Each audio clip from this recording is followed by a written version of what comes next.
Castro, dictator, communist, and the Beard. Born on August 12, 1926, Castro was the son of a rich Spanish landowner in Cuba. He quickly developed a rebellious and power-seeking attitude, something that would eventually propel him into the Cuban government.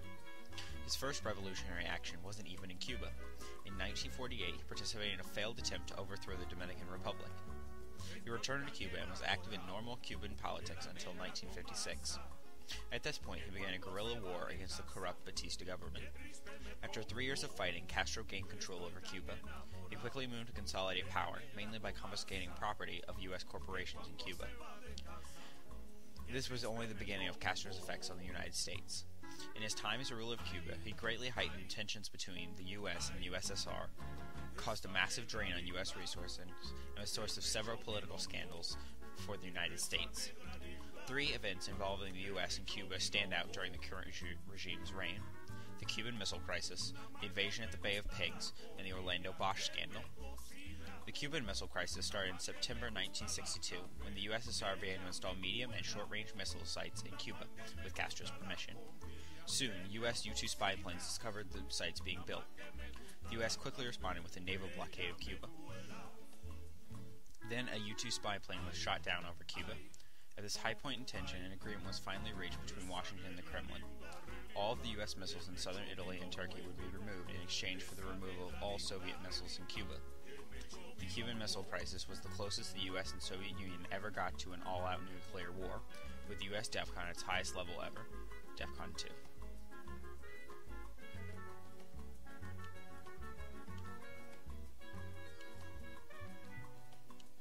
It was also a drain on U.S. resources. The mobilization of the fleet to form a blockade requires a large amount of capital. Another incident between Castro's Cuba and the United States was the invasion of the Bay of Pigs. In April 1961, a group of Cuban exiles trained and equipped by the CIA landed at the Bay of Pigs on the southern coast of Cuba, with the intention of overthrowing Castro's regime.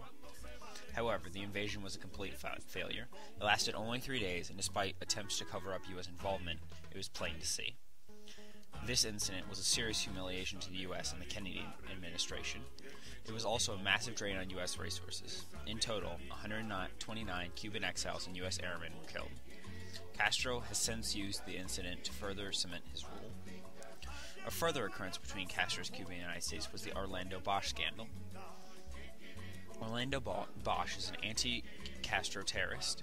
His most notable strikes include when he fired a rocket launcher at a ship in Miami Harbor and the planting of a bomb on a Cuban airplane. The United States have sheltered Orlando Bosch because of his anti-Castro leanings. However, in doing so, we are harboring a self-proclaimed terrorist.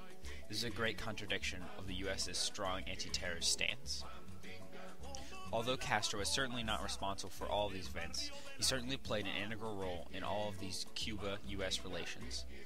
But we cannot simply cast Castro in a negative light, for he has done much for the Cuban people.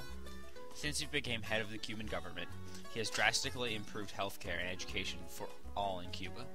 With the aging dictator stepping down, we can only hope that his successor learns from his mistakes and the U.S. government learns to deal with such a dictator and the leader after, the Beard.